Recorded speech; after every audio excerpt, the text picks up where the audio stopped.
Hi friends, welcome to our channel. இன்னைக்கு நம்ம என்ன வீடியோ பார்க்க போறோம்னா ஒரு travel vlog தான் பார்க்க போறோம்.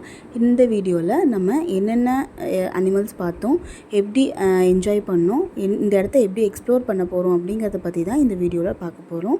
வாங்க வீடியோக்குள்ள போலாம். ஆக்சுவலா இது ஒரு அன்பிளான்ட் ட்ரிப். பிளான் பண்ணல, அதனால பிளான் பண்ணாம வந்ததனால நம்ம ட்ரெக்கிங் போக முடியல. ட்ரெக்கிங் எப்படின்னா இங்க ஃபாரஸ்ட்ல இருக்கிறவங்களே நம்மளை வந்து கூட்டிட்டு போவாங்க. ஆனால் அதுக்கு நம்ம 4 o'clock அந்த மாதிரி வந்திருந்துருக்கணும்.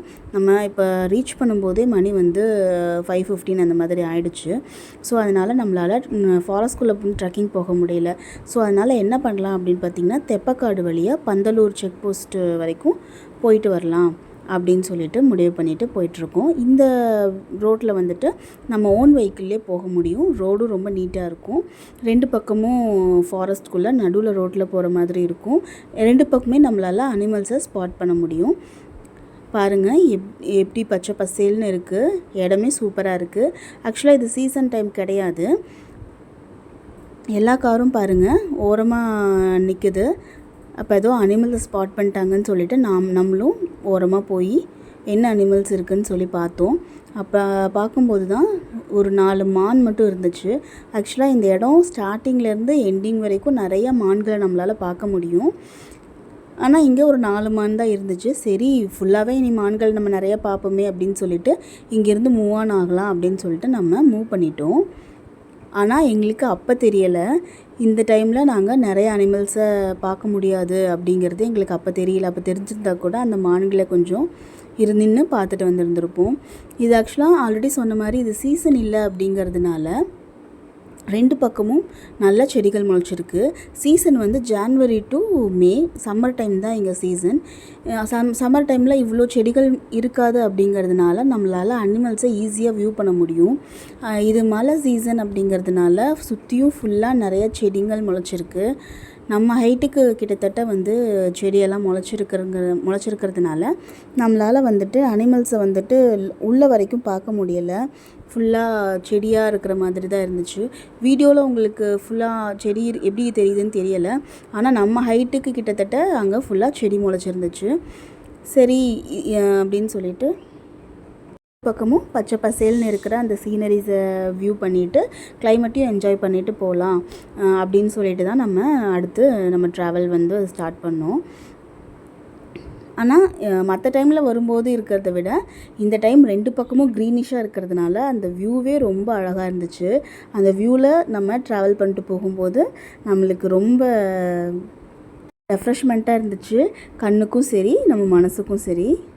2 பக்கமும் நல்லா அடர்ந்த மரம், நடுவில் ரோடு, அமைதியான ரோடு வேறு. ரொம்ப நிம்மதியான ஒரு ட்ராவலிங்காக இருக்கும்.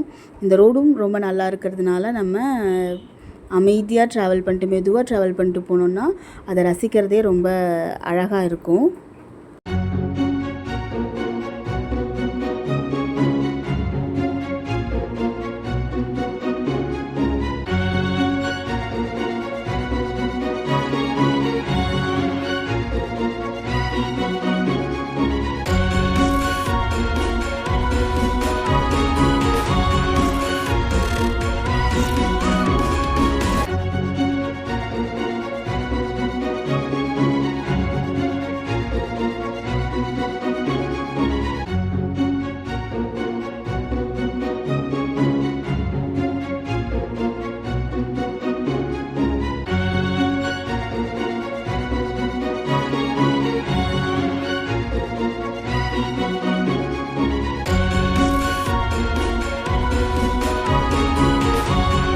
பாருங்க அப்படியே ஒரு பச்சை கம்பளி போத்து விட்ட மாதிரி அந்த சீனரிஸில் அந்த மயில் கலரை பாருங்கள் எவ்வளோ அழகாக இருக்குது. அப்படியே போயிட்டுருக்கும்போது நம்மளுக்கு சிங்கவால் குரங்குகளை ஒரு கூட்டமான குரங்குகளை பார்த்தோம். அது கூட்டமாக நின்று சாப்பிட்டுட்டு இருந்துச்சு. அதையும் பார்த்து என்ஜாய் பண்ணிவிட்டு அப்படியே போயிட்டுருக்கும்போது எங்களுக்கு தூரத்தில் எங்கேயோ யானையோட சவுண்டு கேட்குற மாதிரி இருந்துச்சு. சரி யானை இங்கே எங்கேயோ இருக்குதுன்னு சொல்லிட்டு நாங்களும் லெஃப்ட்டும் ரைட்டும் சொல்லிட்டு நாங்கள் எல்லா பக்கமும் பார்க்க ஆரம்பித்தோம். அப்புறம் தான் எங்களுக்கு ரைட் சைடில் இருக்கிற மாதிரி இருந்து நாங்கள் பார்த்தோம். பாருங்கள்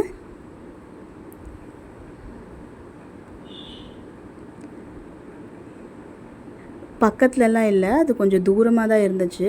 யானையும் சின்ன யானை தான், ரொம்ப பெரிய யானையெல்லாம் இல்லை. ஆனால் அந்த யானை காற்றுக்கு கையும் காலையும் ஆட்டிகிட்டு இருக்கிறத பார்த்தா அதுக்கு ஏதோ மியூசிக் டான்ஸ் ஆடுற மாதிரி இருந்துச்சு. ரொம்ப அழகாக இருக்குல்ல, ஏதோ அது அது பாட்டுக்கு டான்ஸ் ஆடிட்டு இருக்கிற மாதிரி. அதையும் நாங்கள் என்ஜாய் பண்ணோம் கொஞ்சம் நேரம் நின்று. அப்புறம் நாங்கள் அப்படியே மூவ் ஆன் ஆனோம். அதுக்கப்புறம்தான் ஒரு வழியாக நாங்கள் மான் கூட்டத்தையே பார்த்தோம். ஆக்சுவலாக ஸ்டார்டிங்லேருந்தே இருக்க வேண்டிய மான் கூட்டங்கள் இப்போ நாங்கள் முடிய போகும்போது தான் இவ்வளோ மான் இருக்கிறத பார்த்தோம். ரொம்ப அழகாக இருந்துச்சு. நம்ம கை தொடுற தூரத்தில் இருக்கிற மாதிரி இருக்கும். ஏன்னா அவ்வளோ பக்கத்தில் நம்ம மான் பார்க்க முடியும். இங்கே ஒரு வகையான மான் கிடையாது, இங்கே பல வகையான மான்கள் கூட்டமாக இருந்துச்சு. அது பாட்டுக்கு அது சாப்பிட்றத வேலையை பார்த்துட்டு இருந்துச்சு. அவ்வளோ அழகாக இருந்துச்சு அந்த இதை பார்க்கும்போதே. பாருங்கள் எவ்வளோ பக்கத்தில் இருக்கும்னு, நம்ம தொட்டெல்லாம் அந்தளவுக்கு தான் பக்கத்தில் இருந்துச்சு. அதை டிஸ்டர்ப் பண்ணாமல் அமைதியாக நம்ம வண்டியை ஓட்டிட்டு அதையும் நம்ம பார்த்து என்ஜாய் பண்ணிவிட்டு போனோம். இந்த பக்கம் பார்த்திங்கன்னா ஒரு தனியாக மான் ஒன்று, நல்ல பெரிய சைஸு, கண்ணுக்குட்டி அளவுக்கு இருக்கும், அது தனியாக மேய்ஞ்சிட்டு இருந்துச்சு. அப்புறமும் பார்த்திங்கன்னா நாங்கள் அடுத்த கூட்டம் மான்களை பார்த்தோம்.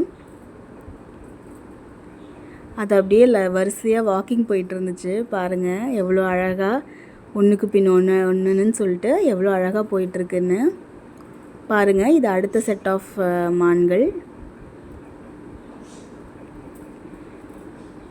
இந்த மாதிரி இடத்துக்கு போகணும் அப்படின்னா அதுகளை டிஸ்டர்ப் பண்ணாமல் அதுகளை ரசிக்கிறது தான் நம்மளுக்கு இருக்கிற ஒரே கடமை. அதை மட்டும் கவனமாக பார்த்துக்கோங்க. அதுகளை எந்த காரணத்தை கொண்டும் டிஸ்டர்ப் பண்ணாதீங்க. என்ன தான் 10 அடிக்கு ஒரு இடத்துல அனிமல்ஸ்க்கு ஃபீட் பண்ணாதீங்கன்னு போர்டு வச்சாலும் நம்ம ஆளுங்க கேட்க மாட்டாங்க, அதை பண்ணிக்கிட்டே தான் இருக்காங்க. ப்ளீஸ் அதை தயவு செஞ்சு பண்ணாதீங்க. அனிமல்ஸுக்கு ஃபீட் பண்ண வேணான்னு சொல்கிறது நீங்கள் போட்டு போயிடுவீங்க, அடுத்த வண்டி ஸ்பீடாக வரும், அப்போ ஏதோ நம்மளுக்கு ஃபுட்டு கிடைக்க போகுதுன்னு சொல்லிட்டு அனிமல்ஸ் வரும்போது அதுக்கு ஆக்சிடெண்ட் ஆகிறதுக்கு நிறையா சான்சஸ் இருக்குது. அதனால தான் சொல்கிறாங்க, தயவு செஞ்சு இந்த தப்பை நீங்கள் யாரும் பண்ணாதீங்க. முடிஞ்ச அளவுக்கு நம்ம இயற்கையை பாதுகாப்போம். அதுக்கு பாட்டுக்கு அதுங்களுக்கு கிடைச்சதை சாப்பிட்டு நிம்மதியாக இருக்கும். அப்படியே நம்ம ஒரு வழியாக பந்திப்பூர் செக் போஸ்ட்டுக்கு வந்துட்டோம். அதோட முடிஞ்சிச்சு. ரிட்டன் நம்ம கிளம்பியாச்சு.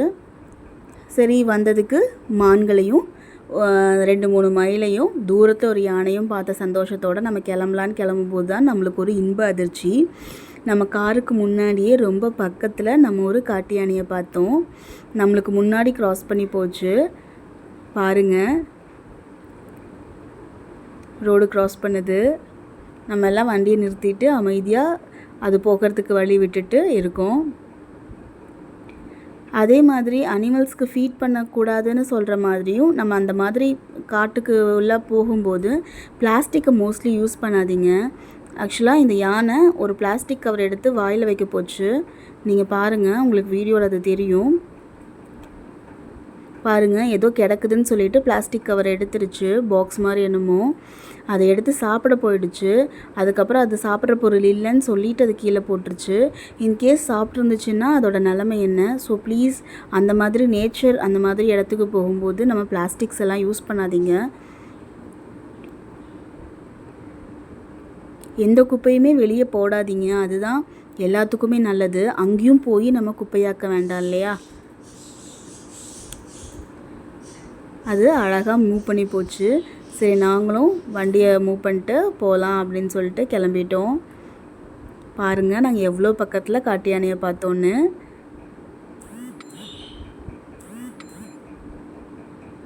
பாருங்கள், அதை என்ஜாய் பண்ணிவிட்டு அப்படியே நாங்கள் கிளம்பிட்டோம்.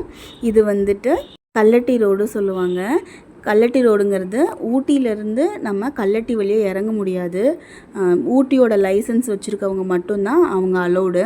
ஏன்னா இது ரொம்ப டேப்பராக இருக்கும், நிறைய ஆக்சிடெண்ட் ஆகும். அப்படிங்கிறதுனால ஊட்டியோட லைசன்ஸ் எல்லாம் யார்கிட்ட இருக்கோ அவங்க மட்டும்தான் ஊட்டியிலேருந்து கூடலூர் வரதுக்கு இந்த வழியில் இறங்க முடியும், மசனக்குடி வரதுக்கு இந்த வழியில் இறங்க முடியும். மற்றவங்களுக்கு அலோடு கிடையாது. அங்கே செக் போஸ்ட் இருக்குது, போலீஸ் செக் பண்ணி தான் அனுப்புவாங்க.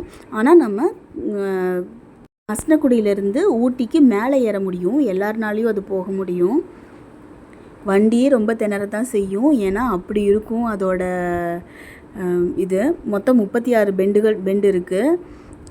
எல்லாமே வந்து ரொம்ப டேப்பராக இருக்கிற மாதிரி இருக்கும். ஆக்சுவலாக இப்போ வீடியோவில் அப்படி தெரியாது, ஆனால் அதில் போகும்போது உங்களுக்கு அந்த ஃபீல் வரும். கல்லட்டி ரோடு அப்படின்னு சொல்லுவாங்க அந்த ரோடு. ஸோ நீங்கள் அந்த மாதிரி பந்திப்பூர் வழியாக அங்கே போகிறீங்க அப்படின்னா ஒரு வாட்டி இந்த கல்லட்டி ரோட்டில் போயிட்டுப்பாங்க. சீனரிஸ் நல்லாயிருக்கும், என்ஜாய் பண்ண முடியும். ஆனால் நல்ல டிரைவிங் தெரிஞ்சவங்களால் மட்டும்தான் அங்கே ஓட்ட முடியும். அதையும் பார்த்துக்கோங்க. நம்ம ஊட்டியிலேருந்து கூடலூர் வழியாக இந்த முதுமலை ஃபாரஸ்ட்டு வரும்போது நம்மளுக்கு 2 மணி நேரம் டைம் ஆகும். ஆனால் இந்த முதுமலை ஃபாரஸ்ட்லேருந்து கல்லட்டி வழியாக ஊட்டி போகிறதுக்கு கல்லட்டி வழியாக போனோம் அப்படின்னா நம்மளுக்கு ஒரு 3/4 மணி நேரத்தில் நம்ம ஊட்டி ரீச் பண்ண முடியும். அவ்வளோ சீக்கிரம் நம்மளால் போக முடியும். அப்போ யோசிச்சுக்கோங்க ரோடு எப்படி இருக்கும் அப்படின்னு சொல்லிட்டு.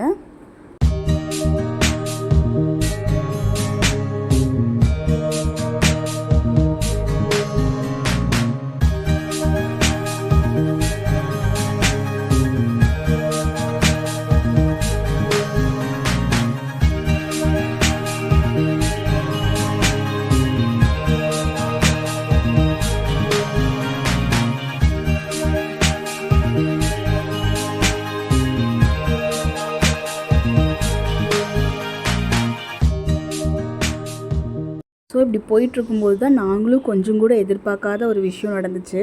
வண்டியில் நிறுத்திட்டு வேன்லேருந்து இறங்கி எல்லாருமே பார்த்துட்டு இருந்தாங்க. என்னென்னு பார்க்கும்போது கரடி. அந்த பார்த்த சந்தோஷத்தில் எங்களால் கரெக்டாக வீடியோ கூட எடுக்க முடியல. ரெண்டும் ஒன்றுக்கு மேலே போட்டு விளையாடிட்டு இருந்துச்சு. உங்களுக்கு ஃபோட்டோஸ் அட்டாச் பண்ணியிருக்கேன், அதை ஜூம் பண்ணி கூட பாருங்கள். அப்படியே நம்ம ரிட்டன் வரும்போது இது ஊட்டியிலேருந்து மேட்டுப்பாளையமோட வியூ பாயிண்ட்டு. இதையும் மிஸ் பண்ணாமல் பார்த்துட்டு வாங்க. நைட்டில் இதை பார்க்குறதுக்கு அவ்வளோ அழகாக இருந்துச்சு. எப்படி இருக்குது பாருங்கள் லைட்டு வெளிச்சத்துக்கு. சூப்பராக இருந்துச்சுல்ல. இப்படியெல்லாம் என்ஜாய் பண்ணணுன்னு இந்த வீடியோவில் பார்த்தீங்க. இனி அடுத்த வீடியோவில் பார்க்கலாம். பை.